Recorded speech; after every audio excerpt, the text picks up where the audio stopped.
I'm William, and in this video, I'm going to be making the case for why you should read Moby Dick by Herman Melville. And I'll also get into a summary of the novel and some deeper analysis. I want you to get as much value as you can out of this video and decide whether or not you want to read it. To me, this is the greatest American novel ever written.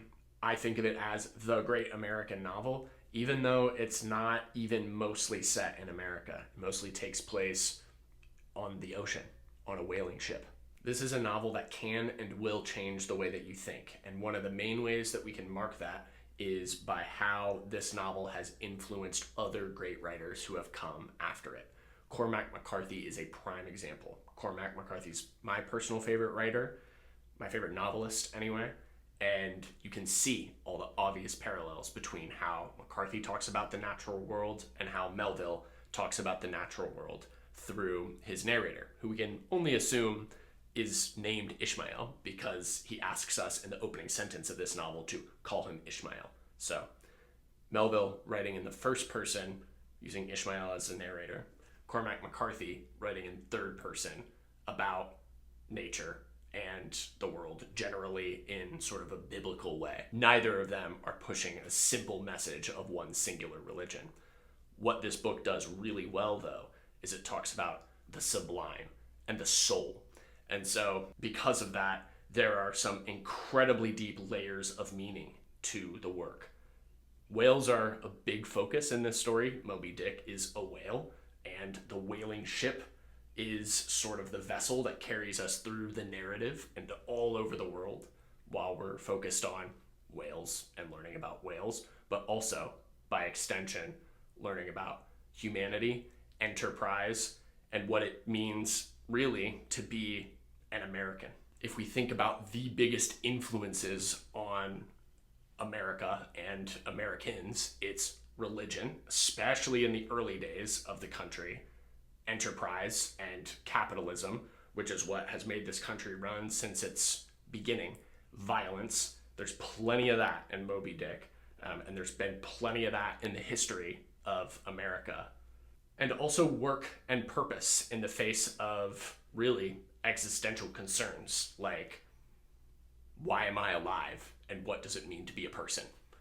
All of that is encapsulated in Moby Dick and then some. I think you should read this novel because you're going to be blown away by the global scale of it, given how long ago it was written. Melville had the unique opportunity to see and learn about dozens, maybe hundreds of different cultures because of his personal experiences on a whaling ship going all around the world. You don't get characters like Queequeg, who comes from a small island and is sort of a badass harpooner in the story, without the author themselves having had a lot of the same experiences that Ishmael, the narrator, had. The only thing you can't do with this novel is go into it thinking that it's going to be some sort of page turner. And so I really want to stress that the reason to read this novel is to enrich your life. One of the fundamental questions this novel is asking is, why is life worth living? What about it makes it worth it? And the answer is essentially this novel.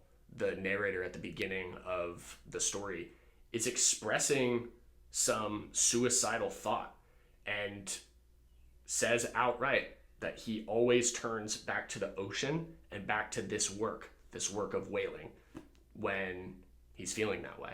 And then, and this is what is so beautiful about this novel and what I really want you to have in your life, you get the way that Ishmael looks at the world. All of the chapters, which are very short, despite this being a long novel, are almost like poems, almost like essays generally, but they're these little beautiful ways of looking at a part of the world. It could be something as simple as the tail of a whale, or it could be something as simple as a meal that's being eaten.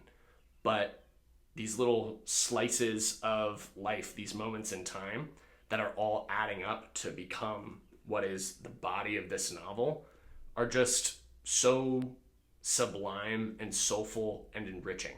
I walk away from a long reading session, an hour or two sitting in a chair reading this novel, feeling better. And that's invaluable. By reading this novel, you'll also have a much better understanding of every other great American novel that's been written after it. The influence that Moby Dick has had on really every American writer is so outsized and epic at this point that I would say it's borderline impossible to avoid Melville's influence, and specifically the influence of Moby Dick, if you're someone who is striving to write a large novel that is an American novel, but that's also encapsulating some pretty great and epic themes. So that, in a nutshell, is why you should read Moby Dick. And now I'm going to give you a brief summary of the novel, just to ground us, and then I'm going to give you a little bit more analysis of the novel so you can see a lot of what I picked up on while I was reading it, and hopefully that'll help you get more out of your own reading experience, whether you've already read this novel or you're planning to soon, or maybe you're in the middle of it right now and you're feeling a little lost and you're like, should I keep going? Hopefully I can help you on all of those fronts. At the beginning of the story, Ishmael runs into Queequeg, who's one of the harpooners who's going to be on the ship, and most of the novel takes place on the ship called the Pequod. And on the Pequod, there is a whole cast of characters. They flit in and out of the chapters as we go along, but each chapter is pretty short. Let me see if I can just briefly find an example of one that's a page or less. Look, like some of the chapters are just 1.01 pages or less than a page. Others are a lot longer. So on one level, there is what is happening with the characters on the Pequod. Captain Ahab, who lost his leg to Moby Dick, is out for revenge, and he has a singular murderous focus. He wants to find Moby Dick. That's why he's back out on the ocean, and he wants to kill Moby Dick. The rest of the crew, they're there for various other reasons. Ishmael, the narrator, has turned back to the sea really because of existential reasons. That's where he needs to be. And he has a deep interest not only in the ocean and in people and in culture, but specifically in whales. And so a lot of the vignettes throughout the story, a lot of the short chapters are about whales and the culture around whaling. And the passion there really comes through. I found that I also really just wanted to independently learn more about whales and go see them. And so after I started reading this book, I ended up going on a trip to Alaska with my brother, and we checked out some whales. I was lucky enough to see some whales while I was there. Down there for them. Oh no! So it might show us its tail. This one's how to follow. Get those pictures if you can. Nope. But I digress. So in broad strokes, Ishmael, Queequeg, others, including Ahab, get on the whaling ship. They sail all around the world. They end up running into other ships. These are called gams, and they, chat with these other sailors. They tell each other stories, but really they are in pursuit of the white whale. And eventually they get a lead on the white whale, and they have sort of a final chase. And now this obviously is going to give away the ending of the story. Everybody dies on the ship because the ship sinks. Ahab is dragged down into the depths by a line. Moby Dick essentially kills him. His pursuit of Moby Dick is what leads to his demise, and only Ishmael survives. And we do know that that should be the case because this story is all written in first person. And so, how would he have survived to tell the story, if he died on the ship? And that's the plot. But there's so much more to the story. The plot isn't really the point, even though there are moments where what's happening with the characters is really exciting. And there is a through line, a clear linear timeline of what is happening. It's much more about Ishmael's view of the world and what we're getting through this rich first-person narrative. So that's what I want to dig into a little bit more in this video. There's a lot of material at the beginning of the novel, essentially quotes from other works, extracts they're called, and I encourage you to sit with these and take your time with them. Really just take in how many cultures over time have been influenced by whales. and consider the parallels between whales and dragons. There's an overt comparison between the two later in the novel, and fun fact, How to Train Your Dragon has to be directly inspired by Moby Dick. I could make an entire video about that. I kind of want to, so let me know if that would be interesting, and I will do it if there's enough interest in that. But if I look at some of the chapters in the novel, some sections that I would call your attention to, I first would call out the first chapter, Loomings. Obviously, there's a lot of importance, thematic importance there.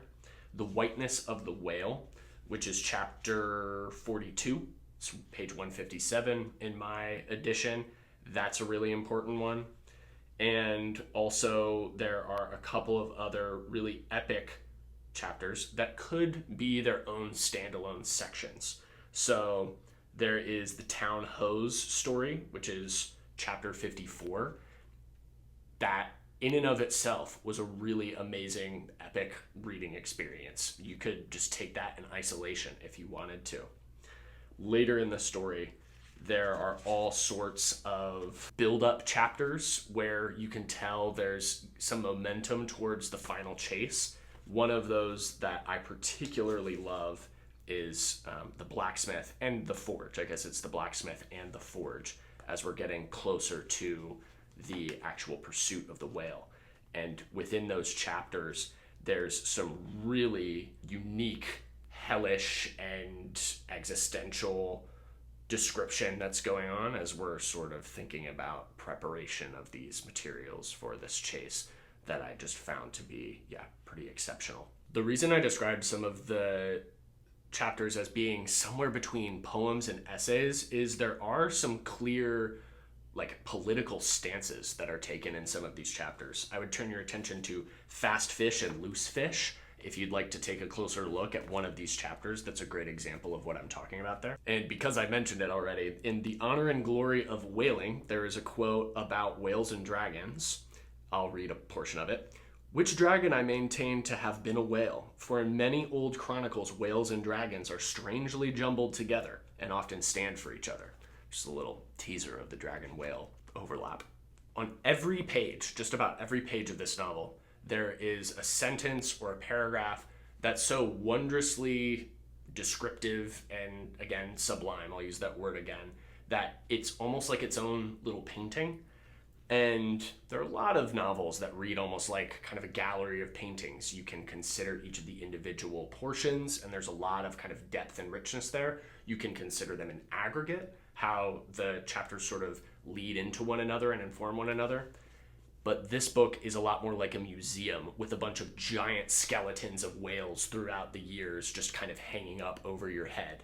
The presence of whales and just the wonder at their intelligence and their ways of life and how they fit into the world is one of the primary through lines throughout this novel.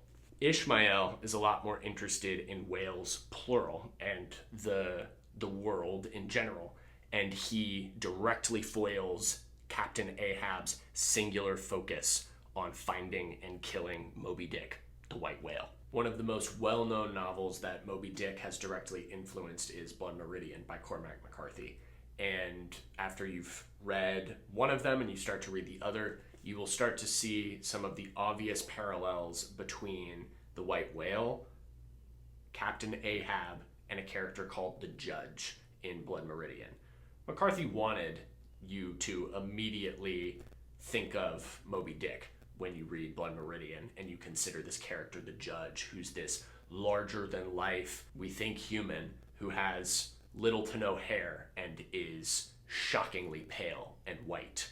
And the character of the Judge, to put it shortly, goes out with scalping gangs and is hell-bent on killing people. And so you, I think, can tell because of what Ahab is out to do and also the symbolism of the whale that there is a lot of overlap there. I don't know, if you just want to get more into American literature or if you have some kind of essay to write where you've got to compare and contrast some different characters between different novels, I would point you directly in that direction.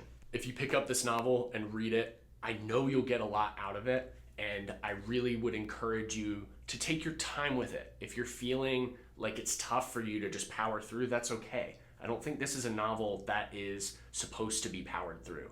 It has puzzled people for generations. When it first came out, it wasn't like it was an overnight instant success and everyone in the world was reading Moby Dick, but its staying power and the influence that it has on our American culture here in America to this day, and also on literature around the world, is very clear. This book often gets made fun of for just going on and on about the anatomy of whales, but it really is integral to the novel, and I, over time, really started to appreciate those sections more and more. The section where you'll probably stumble a little bit if you've been gaining some momentum as you've been getting into the novel is this one, catology, or cetology, I don't know how to say that. And it's basically just describing all the different kinds of whales that are known to Ishmael / Herman Melville at the time. And it goes into a lot of details about the different kinds of whales. And it's only about 10, 15 pages, depending on your edition. But that's enough of an aside where the characters aren't talking to each other, that if you're just used to reading books that have a lot more momentum and they're kind of all about keeping you hooked and engaged, you might struggle a little bit with that section. But my personal opinion is, if you're going to read this book, don't skip sections like that. If you're going to read this book, because then by the time you get to the end, you'll have much more of a sense of having read the whole thing, of accomplishment, and you'll get a lot more out of it. Happy reading. Thank you for staying to the end of what is a longer than normal video. I know I haven't been quite as consistent posting recently. I've been very busy with some other life stuff that's been going on and some other work projects that I've had to commit to, but I'll be reading and writing for the rest of my life, and I will be posting on this channel indefinitely. I hope to see you again in another video here pretty soon.